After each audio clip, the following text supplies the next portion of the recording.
Pinoy fans galit kay Casimiro, Paukaw Sports, nag-goodbye na. Ito ang pag-usapan natin. Pero bago ang lahat, pakisubscribe po ng channel ko. Huwag nyo na rin kalimutan i-click ang notification bell para lagi kayong una sa balita.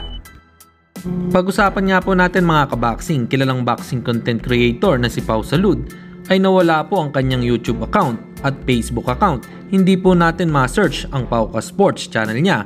Hindi po natin malaan kung ano po ang nangyari. Hindi din kasi ito nagpaparamdam. Ang paniwala ng iba ay na mass report daw di umano yung channel nito.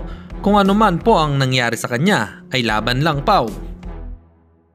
Samantalang naganap nga kanina ang weigh-in ni Mike Tyson na tumimbang ng 228.4 pounds at si Jake Paul naman ay tumimbang ng 227.2 pounds.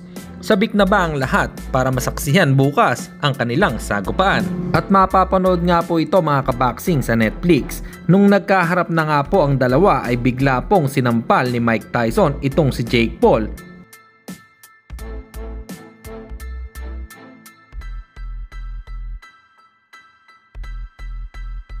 At sa kabilang balita naman tayo mga kaboxing, ayon sa post sa social media account po ni Cuadro Alas It's My Boy, ay titigil na daw di umano siya sa pagbaboxing at hindi na lalaban.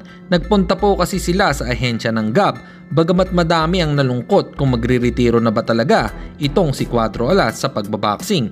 At madami din ang nagalit dahil ayon sa ibang Pinoy boxing fans ay nagsisinungaling daw di umano ito at inuuto ang mga kangkong fans. Nagpapaniwala naman daw agad ang mga ito. Kumbaga isang trick na naman ng Team Casimiro. Kung ano man ho ang maging desisyon nila ay suportahan na lang natin. Para po sa inyo mga kaboxing, ano po ang opinion nyo rito? Comment lang kayo sa ibaba. Hanggang dito na lang muna ang ating balita. Dito na lang ang aking boxing news report. Babu!